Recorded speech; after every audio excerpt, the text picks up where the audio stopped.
असम के सीएम हिमंता बिस्वा शर्मा का बड़ा दावा, अगर हमें 400 सीट मिली तो कृष्ण जन्मभूमि मंदिर और ज्ञानवापी की जगह बाबा विश्वनाथ मंदिर बनेंगे। सीएम हिमंता बिस्वा शर्मा ने कहा, अगर कांग्रेसियों को बताने लग जाओ कि हमें 400 सीट क्यों चाहिए तो उन्हें आईसीयू में भर्ती होना होगा। सीएम हिमंता की लोगों से अपील, हमें सीट देते रहिए और हम मुगलों के कारनामों को साफ करते रहेंगे। भारत को साफ करने का सारा काम अभी पूरा नहीं हुआ। दिल्ली के लक्ष्मी नगर में प्रचार के दौरान सीएम हिमंता ने पीओके का किया जिक्र, कहा अगर 400 सीट मिलेगी तो पीओके भी भारत का होगा, इसकी शुरुआत हो चुकी है। आरक्षण के मुद्दे पर सीएम हिमंता का बड़ा आरोप, कहा कांग्रेस एससी एसटी और ओबीसी का आरक्षण खत्म कर मुसलमानों को देगी आरक्षण, कर्नाटक से कर चुकी है शुरुआत। हिमंता बोले, हमारे पीएम खुद ओबीसी वर्ग से आते हैं, हमारी सरकार आरक्षण को शक्ति देने का काम कर रही है। पीएम मोदी का आज मिशन महाराष्ट्र, मुंबई की उत्तर पूर्व लोकसभा सीट पर शाम 7 बजे बीजेपी उम्मीदवार मिहिर कोटेचा के लिए करेंगे road show. PM Modi Ghatkopar के श्रेष्ठ सिनेमा से गांधी मार्केट तक 2.5 किलोमीटर लंबा शो करेंगे। सीएम एकनाथ शिंदे और दोनों डिप्टी सीएम देवेंद्र फडणवीस और अजीत पवार रहेंगे मौजूद। पीएम मोदी आज दोपहर 3 बजे नासिक में करेंगे जनसभा को संबोधित, जबकि शाम 5 बजे कल्याण में करेंगे वोट की अपील। पीएम मोदी ने इंडिया टीवी को दिए इमोशनल इंटरव्यू में कहा, मां गंगा ने मुझे गोद लिया, रैलियों में बच्चे मेरी मां के साथ लाते हैं तस्वीर। पीएम मोदी का विरोधियों को सॉलिड जवाब, का मेरे जन्म से पहले ही मुझसे नफरत करते हैं विरोधियों ने परिवार के बाहर की दुनिया नहीं देखी। पीएम मोदी ने कांग्रेस को संविधान का सबसे बड़ा दुश्मन बताया, कहा नेहरू इंदिरा राजीव ने संविधान से खिलवाड़ किया, कांग्रेस धर्म के आधार पर आरक्षण देना चाहती है। राहुल पर भी बरसे पीएम, कहा वो चुने हुए प्रधानमंत्री को तानाशाह कहते हैं, राहुल मुझे नहीं देश की जनता को गाली देते हैं। वाराणसी में पीएम ने बीजेपी कार्यकर्ताओं के साथ की बैठक, का मतदान को उत्सव की तरह मनाया। प्रतापगढ़ में राजा भैया ने बीजेपी और समाजवादी पार्टी को दिया बड़ा झटका, लोकसभा चुनाव में न्यूट्रल रहने का किया फैसला। राजा भैया ने अपने समर्थकों से जहां मन हो वहां वोट करने की अपील की, बीजेपी या सपा को समर्थन नहीं करने का किया ऐलान। जौनपुर के बाहुबली नेता धनंजय सिंह ने बीजेपी को समर्थन का किया ऐलान, कहा प्रदेश में अच्छी सरकार चल रही है, उसे समर्थन करना चाहिए। धनंजय सिंह के मंच से लगे जय श्री राम के नारे, कहा सरकारों से लड़ाई चलती रहेगी, सरकार जब झूठे मुकदमे लगाएंगी तो उससे लड़ाई होगी। एमपी के पूर्व सीएम शिवराज सिंह चौहान का दिल्ली के सीएम अरविंद केजरीवाल पर कसा तंज, कहा अरविंद केजरीवाल अब केजरी भ्रष्टाचार वाल है। शिवराज सिंह चौहान ने दिल्ली में रैली के दौरान केजरीवाल को बताया करप्शन की दीवार, का जहां भी उनकी पार्टी जीतती है वो भ्रष्टाचार करते हैं। एमपी के सीएम मोहन यादव का दावा, जिस तरह का माहौल दिख रहा है मैं उससे उम्मीद करता हूं कि फिर एक बार मोदी सरकार आएगी। दिल्ली में प्रचार के दौरान मोहन यादव ने किया दावा, दिल्ली और एमपी की सभी सीटों पर बीजेपी जीतेगी। दिल्ली के सीएम अरविंद केजरीवाल आज लखनऊ में इंडिया गठबंधन के लिए करेंगे प्रचार, समाजवादी पार्टी के उम्मीदवार के लिए करेंगे वोट की अपील। सीएम योगी आदित्यनाथ की आज महोबा, जालौन और हमीरपुर में जनसभा, झांसी में रोड शो कर मांगेंगे जनता का समर्थन। राहुल गांधी ने मां सोनिया के साथ एक वीडियो किया शेयर, रायबरेली से परिवार के पुराने पल याद किए। राहुल गांधी ने कहा, अमेठी रायबरेली हमारा चुनाव क्षेत्र नहीं कर्मभूमि, पापा दादी की सेवा परंपरा मां और मैंने आगे बढ़ाई। अमेठी में प्रियंका गांधी ने केएल राहुल के लिए किया कैंपेन, का स्मृति ईरानी ने विकास पर ध्यान नहीं दिया, उनका मकसद सिर्फ राहुल को हराना। प्रियंका गांधी ने कहा, बीजेपी को आपके दुख दर्द से मतलब नहीं, सिर्फ चुनाव के समय आएंगे और धर्म को खतरे में दिखाएंगे। प्रियंका गांधी बोली, पीएम का कुर्ता हमेशा सफेद दिखता है क्योंकि वे कभी गरीबों और किसानों के पास नहीं गए। प्रियंका गांधी को सीएम योगी ने दिया जवाब, कहा राहुल किसी काम के नहीं, स्मृति ईरानी में 5 साल में इतना काम किया जितना गांधी परिवार के सारे सांसदों ने नहीं किया। अमेठी में सीएम योगी ने पीएम की तारीफ की, 10 साल में काशी की तस्वीर बदली। अमेठी में बीजेपी अध्यक्ष जेपी नड्डा ने की जनसभा, कहा बदलते भारत को मजबूत करने के लिए स्मृति ईरानी जरूरी। गांधी परिवार को बीजेपी उम्मीदवार दिनेश प्रताप सिंह ने बताया नकली, कहा ये सब वोट के चक्कर में लगे रहते हैं। सपा प्रमुख अखिलेश यादव का आज अयोध्या में चुनाव प्रचार, दुल्लापुर मैदान में करेंगे जनसभा। मल्लिकार्जुन खड़गे आज रायबरेली और अमेठी में करेंगे प्रचार, राहुल गांधी और केएल शर्मा के समर्थन में मांगेंगे वोट। यूपी के महाराजगंज में मल्लिकार्जुन खड़गे की रैली, कहा मोदी की डबल इंजन सरकार का एक इंजन फेल हो गया, दूसरा पटरी से उतर गया। इस बार मोदी की नहीं इंडी गठबंधन की बनेगी सरकार, मल्लिकार्जुन खड़गे का दावा। राहुल गांधी का आज उड़ीसा में चुनाव प्रचार, बालांगीर में दोपहर 12 बजे जनसभा को करेंगे संबोधित। केंद्रीय गृह मंत्री अमित शाह आज पश्चिम बंगाल के हुगली और उड़ीसा के गंजम में करेंगे जनसभा को संबोधित, शाम 5 बजे कटक में करेंगे रोड शो। बीजेपी अध्यक्ष जेपी नड्डा का बिहार, बंगाल, उड़ीसा में तूफानी प्रचार, पूर्वी चंपारण, मुर्शिदाबाद, बांकुरा और भुवनेश्वर में करेंगे जनसभा। मंडी में कंगना रनौत की जनसभा में उमड़ी लोगों की भीड़, कंगना रनौत ने लोगों से की वोट की अपील। मधुबनी में आरजेडी नेता तेजस्वी यादव की जनसभा का आस्था और धर्म की अपनी जगह, लेकिन चुनाव में मुद्दों की बात होनी चाहिए। पीएम के नामांकन में सीएम नीतीश के शामिल नहीं होने पर तेजस्वी ने कसा तंज, कहा चाचा का पूरा समर्थन है, बीजेपी सरकार को करेंगे बेदखल। पीएम मोदी ने झारखंड के कोडरमा में किया रोड शो, भ्रष्टाचार पर विपक्ष को घेरा, कहा चोरों को चैन की नींद नहीं सोने दूंगा। कांग्रेस की कमजोर सरकारों ने देश को नक्सलवाद की आग में झोंक दिया, झारखंड से बरसे पीएम मोदी। पीएम मोदी की गारंटी पर सीएम ममता बनर्जी ने उठाए सवाल, कहा ना 15 लाख रुपए आए न नौकरी मिली। सीएम ममता बनर्जी का दावा, इंडिया अलायंस जीतेगा 315 सीट, बीजेपी 400 का आंकड़ा भी पार नहीं कर सकेगी। इंडिया अलायंस में विभाजन की सबसे बड़ी वजह ममता बनर्जी, कांग्रेस नेता अधीर रंजन चौधरी का निशाना।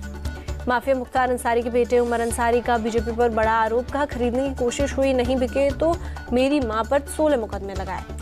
उमर अंसारी ने अपने परिवार पर लगे आरोपों और मुकदमों को बताया झूठा, कहा जुल्म की इंतहा यही नहीं रुकी, लेकिन हम झुकने वाले नहीं। राज्यसभा सांसद स्वाति मालीवाल के साथ सीएम केजरीवाल के घर में बदसलूकी की बात आपने की कबूल, संजय सिंह ने कहा केजरीवाल अपने पीए विभव कुमार के खिलाफ लेंगे एक्शन। संजय सिंह के बयान के बाद सामने आए स्वाति मालीवाल के पूर्व पति नवीन जयहिंद, स्वाति मालीवाल की जान को बताया खतरा, कहा उनके साथ हो रही साजिश। नवीन जयहिंद ने कहा किसी के कहने पर स्वाति मालीवाल के साथ हुई मारपीट, स्वाति मालीवाल सबके सामने रखे मामले का सच। कपिल मिश्रा ने मामले को बताया क्रिमिनल केस का, महिला के साथ बदसलूकी के मामले में अरविंद केजरीवाल कौन होते हैं एक्शन लेने वाले। कपिल मिश्रा ने अरविंद केजरीवाल को भी बताया मामले में आरोपी, कहा अपराध को छिपाना भी अपराध। राजस्थान के झुंझुनू में एचसीएल के खदान में बड़ा हादसा, हिंदुस्तान कॉपर लिमिटेड के 14 अधिकारी खदान में फंसे। एचसीएल की कोल्हान खदान में लिफ्ट टूटने से फंसे एचसीएल के अधिकारी, रेस्क्यू टीम फंसे लोगों तक पहुंचने की कोशिश में जुटी। कोल्हान खदान के गेट पर फिलहाल किसी को जाने की इजाजत नहीं, पुलिस प्रशासन और माइंस के अधिकारी मौके पर मौजूद। सीबीआई केस में मनीष सिसोदिया के आज खत्म हो रही है न्यायिक हिरासत, दिल्ली के राव जमीनी कोर्ट में होगी पेशी। रांची कैश कांड में झारखंड के मंत्री आलमगीर आलम से आज फिर ईडी करेगी पूछताछ, मंगलवार को ईडी ने की थी करीब 10 घंटे तक पूछताछ। न्यायिक हिरासत में भेजे गए बिजनेसमैन धीरज वाधवा, बैंकों से 34,000 करोड़ रुपए के फ्रॉड का है आरोप। महाराष्ट्र के गढ़चिरौली में पुलिस ने 1 करोड़ 35 लाख से ज्यादा की शराब पर चलाया रोड रोलर, शराब तस्करों से जब्त की गई थी शराब। यूपी पुलिस ने भारत नेपाल सीमा से एक चीनी नागरिक को पकड़ा, जांच में नहीं मिला पासपोर्ट, कई देशों के करेंसी नोट बरामद। आंध्र प्रदेश के अंबेडकर कोना सीमा में दर्दनाक सड़क हादसा, बस और ट्रैक्टर की टक्कर में 4 लोगों की मौत। मौके पर पहुंचे स्थानीय लोगों ने किया रेस्क्यू, पुलिस की टीम ने भी चलाया रेस्क्यू ऑपरेशन, पुलिस हादसे की जांच में जुटी। मध्य प्रदेश के मंदसौर में ट्रक को बस ने पीछे से मारी टक्कर, हादसे में होमगार्ड जवान की मौत, 9 लोग घायल, चुनाव ड्यूटी में लगे कर्मचारियों को लेकर जा रही थी बस। स्थानीय लोगों और प्रशासन की मदद से घायलों को अस्पताल में कराया गया भर्ती। ट्रक खराब होने की वजह से सड़क के किनारे खड़ा था, तभी पीछे आ रही बस ने ट्रक को टक्कर मार दी। एमपी के इंदौर में पुलिस और बदमाशों के बीच मुठभेड़, पुलिस ने हत्या के आरोपी 2 बदमाशों को किया गिरफ्तार, पुलिस की गोली से 1 बदमाश घायल। यूपी के हापुड़ में एक मिठाई की दुकान में लगी आग, मौके पर पहुंची फायर ब्रिगेड की टीम ने आग पर पाया काबू। दुकान में रखा सिलेंडर लीक होने से हुआ हादसा, आग से किसी की जान को नुकसान नहीं, दुकान में आग लगते ही मची अफरा तफरी। जम्मू कश्मीर के उधमपुर में जंगलों में लगी आग, वन विभाग के कर्मचारी आग बुझाने में जुटे, आग लगने के कारणों की जानकारी नहीं। यूपी के जालौन में बेतवा नदी में डूबे 5 लड़के, 4 लड़कों का शव बाहर निकाला, एनडीआरएफ और गोताखोर कर रहे तलाश। नदी किनारे पिकनिक मनाने गए 5 दोस्त, नहाने के दौरान फिसलने से हुआ हादसा, एक दोस्त को बचाने पहुंचे सभी दोस्त पानी की तेज धार में बह गए। सीयूईटी यूजी की आज दिल्ली में होने वाली परीक्षा स्थगित, दिल्ली सेंटर्स पर 29 मई को होगी परीक्षा। इंडियन एयरफोर्स ने भीष्म पोर्टेबल क्यूब्स का किया सफल परीक्षण, आपदा में बचाई जा सकेगी जिंदगियां।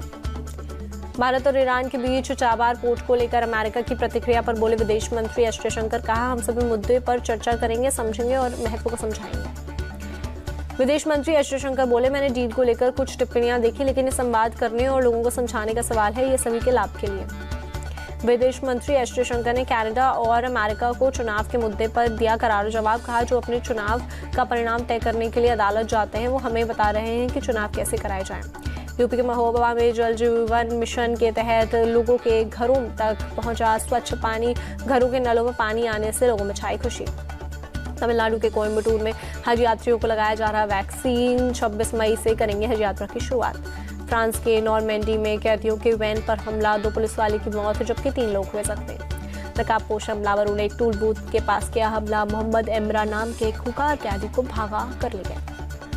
सेंट्रल गाजा में इजराइल का 2 जगहों पर हवाई हमला, कम से कम 12 लोगों की मौत। इजरायली वायुसेना ने पहला हमला नुसरत रिफ्यूजी कैंप पर किया, 8 लोगों की मौत। इजरायली वायुसेना ने दूसरा हमला नुसरत के एक स्कूल पर किया, बमबारी में 4 लोगों की मौत। इजरायली हमले में गाजा के पिछले 24 घंटे में 82 फिलिस्तीनियों की मौत, जबकि 234 घायलों को अस्पताल में भर्ती किया गया। गाजा में अब तक इजरायली हमलों में 35,091 फिलिस्तीनी मारे गए। गाजा हेल्थ मिनिस्ट्री ने दी जानकारी। यूक्रेन के खार्किव इलाके में लोगों का पलायन जारी। यूक्रेनी सेना और पुलिस के जवान लोगों को सुरक्षित स्थानों में ले जाने में कर रहे हैं मदद। यूक्रेन की राजधानी कीव में दिखा अमेरिकी विदेश मंत्री एंटनी ब्लिंकन का नया अवतार। नाइट क्लब में गिटार बजाते हुए एक गीत गाया। पेरू में बड़ा बस हादसा, यात्रियों से भरी बस के पलटने से 13 लोगों की मौत, 14 गंभीर रूप से घायल। बाढ़ग्रस्त केन्या की मदद के लिए आ गया है भारत। विदेश मंत्री एस जयशंकर ने एक्सपोज पर 40 टन मदद सामग्री की दूसरी खेप भेजे जाने की बात की। केन्या की राजधानी नैरोबी में नदी के पास बनी एक इमारत गिरी, 4 लोग बुरी तरह से जख्मी। अमेरिका के फ्लोरिडा में एक बस और ट्रक की टक्कर, कम से कम 8 लोगों की मौत। अमेरिका के लुसियाना में भयंकर टोर्नाडो का कहर, एक शख्स की मौत, कई गाड़ियां सड़कों पर पलटी। राजस्थान रॉयल्स और पंजाब किंग्स के बीच मुकाबला आज। दोनों टीमों के बीच गुवाहाटी में होगी टक्कर। शाम 7:30 बजे शुरू होगा मैच। दिल्ली कैपिटल्स ने लखनऊ सुपर जायंट्स को 19 रन से हराया। दोनों टीम के प्लेऑफ में जाने की उम्मीदें बरकरार। दिल्ली के पहले बल्लेबाजी कर 209 रन का टारगेट दिया। जवाब में लखनऊ की टीम में 189 रन ही बना सकी। 3 साल बाद पहली बार राष्ट्रीय स्पर्धाओं में भाग लेंगे नीरज चोपड़ा। फेडरेशन कप में आज मुकाबले में उतरेंगे। भारत को मुक्केबाजी में बड़ा झटका, शिवा थापा एलोडा कप से बाहर। गौरव चौहान सेमीफाइनल में पहुंचे। विमेंस टेबल टेनिस खिलाड़ी मनिका बत्रा करियर की टॉप रैंकिंग पर पहुंची। विश्व रैंकिंग में टॉप 25 में जगह बनाने वाली पहली भारतीय विमेंस टेबल टेनिस खिलाड़ी बनी।